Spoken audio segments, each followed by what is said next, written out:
Welcome dear students. Today our topic is two kingdom system of classification यानी दो आलमी निज़ाम दर्जाबंदी का. The first systematic classification was proposed by Swiss scientist Carolus Linnaeus in 1753. जो पहला systematic classification थी जानदारों की, ये जो प्रपोज किया यानी मुतारिफ करा एक स्विस साइंटिस्ट ने, इनका नाम था कार्लस लीनियस. और ये कब के स्टूडेंट? तो 1753 में. तो ये एमसीक्यूज में आ सकता है, तो इसको आप अंडरलाइन कर लीजिएगा, इसको आप याद कीजिएगा कि भाई पहले जो सिस्टमेटिक क्लासिफिकेशन था वो किसने मुतारिफ कराया? तो वो कार्लस लीनियस ने मुतारिफ कराया. और कब कराया स्टूडेंट? तो 1753 में मुतारिफ कराया था कि एक स्विस साइंटिस्ट थे. अगर आपको स्टूडेंट्स याद हो तो बायो की जो चैप्टर के शुरू में आपके पास इंट्रोडक्शन ऑफ बायोलॉजी आता है, उसमें भी जो कार्लस लीनियस था यही वो पहला शख्स था जिसने लफ्ज़ बायोलॉजी का इस्तेमाल किया था. अब इन्होंने काम क्या किया स्टूडेंट? तो he arrange all the existing living thing in two kingdom. इन्होंने तमाम जो मौजूदा जानदार थे, जो मौजूद थे, उनको क्या किया स्टूडेंट? उनको दो निज़ामों यानी दो आलमों में उनकी दर्जाबंदी की. पहला kingdom Plantae and which include all green plants, algae, fungi, bacteria. इन्होंने क्या किया? इन्होंने दो आलमी निज़ाम में एक किंगडम प्लांटी लिया. प्लांटिया में शामिल थे तमाम green plants, algae, fungi, bacteria वगैरह. एंड किंगडम एनिमेलिया, और दूसरे इन्होंने किंगडम एनिमेलिया किया which include all unicellular as well as multicellular animal. इसमें इन्होंने क्या किया? इसमें इन्होंने यूनिसेलुलर और तमाम मल्टी सेलुलर एनिमल्स को इसमें रखा. यानी कार्लस लीनियस ने 1753 में एक दो आलमी निज़ाम मुतारिफ कराया, एक किंगडम प्लांटिया और एक किंगडम एनिमेलिया. किंगडम प्लांटिया में इन्होंने तमाम उन जानदारों को रखा जो कि अपने खुराक को तैयार कर सकते थे, जिनके अंदर क्लोरोफिल मौजूद था.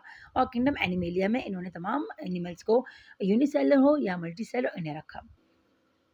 लेकिन अब यहाँ पर इसके कुछ लिमिटेशन आ जाती हैं स्टूडेंट्स. तो limitation of two kingdom system classification, और उसमें लिमिटेशंस क्या थी, यानी कि इनके महदूदात क्या क्या थे. A few of the limitation of two kingdom system are as follows. कुछ जो महदूदात थी दो आलमी निज़ाम के, वो नीचे दिए गए हैं. पहला जो पॉइंट था यूग्लिना इन किंगडम प्लांटिया. यूग्लिना को इन्होंने रखा था किंगडम प्लांटिया में.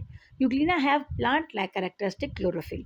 अब इन्होंने जो यूग्लिना को रखा था किंगडम प्लांटिया में, तो इसकी सिर्फ वजह ये थी कि इसके अंदर क्लोरोफिल था कि भाई ये अपने खुराक खुद तैयार कर सकता था.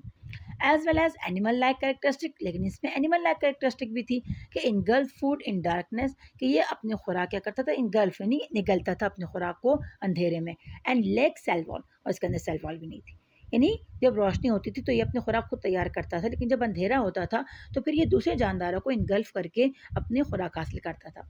और दूसरा जो पॉइंट था कि भाई प्लांट सेल में सेल वॉल होती है, लेकिन इसके सेल में सेल वॉल नहीं था. Such organism should be classified in a separate kingdom. अब जो इस तरह के जानदार थे, इनके लिए एक अलग निज़ाम बनाना था, एक अलग आलम बनाना था कि भाई इसमें प्लांट लाइक कैरेक्टरिस्टिक भी मौजूद थे और एनिमल लाइक कैरेक्टरिस्टिक भी मौजूद थे. Second point is this system did not clear the difference between prokaryote and eukaryotes. कि जो ये निज़ाम था ये वाजे नहीं कर पाता था इस फ़र्क को कि यूकैरियोटिक और प्रोक्रियाट में फ़र्क क्या क्या है. यानी प्रोक्रियाट्स जो बेमरकज़ा बरदार और यूकैरियोट जो मरकज़ा बरदार थे, इनके दरमियान जो है ये डिफरेंस नहीं कर पाता था. Number 3 point, new discoveries also prove that fungi are very different from plant.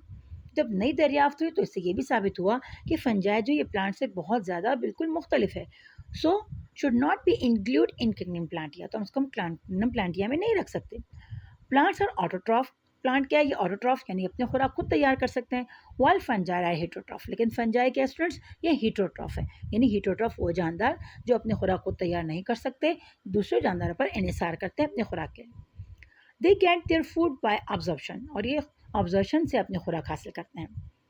Plant have cell wall made of cellulose. जो प्लांट की सेल वॉल है वो सेल्यूलोज से बनी है. सेल्यूलोज एक किस्म का केमिकल है जिससे ये बनी होती है. While the cell wall of fungi made of chitin, लेकिन जो फंजाई की सेल वॉल है ये काइटन या चिटन से बनी होती है. तो इसी वजह से on the basis of this limitation 5 kingdom system of classification were propose. अब इसी महदूदात की वजह से क्या स्टूडेंट्स कि भाई किंगडम यूग्लिना हो गया, सॉरी ये यूग्लिना हो गया, या आपके पास फंजाई, इसको हम प्लांट में नहीं रख सकते क्योंकि इसके आपके पास प्लांट लाइक कैरेक्टरिस्टिक के होने के साथ साथ एनिमल लाइक कैरेक्टरिस्टिक भी हैं, तो इनके लिए एक अलग किंगडम बनाने की ज़रूरत थी. तो इन्हीं नुकास या इन्हीं महदूदात की वजह से हमें किसी की ज़रूरत पेश है स्टूडेंट, तो हमें 5 आलमी निज़ाम यानी 5 किंगडम सिस्टम की जो थी उसकी ज़रूरत पेश आई. तो होप स्टूडेंट आपको आज का लेक्चर समझ में आ गया होगा. कोई भी बात समझ में ना आई हो आप कमेंट करके पूछ सकते हैं. अपना बहुत सारा ख्याल रखिएगा, दुआ में ज़रूर याद रखिएगा. टेक केयर, अल्लाह हाफिज़.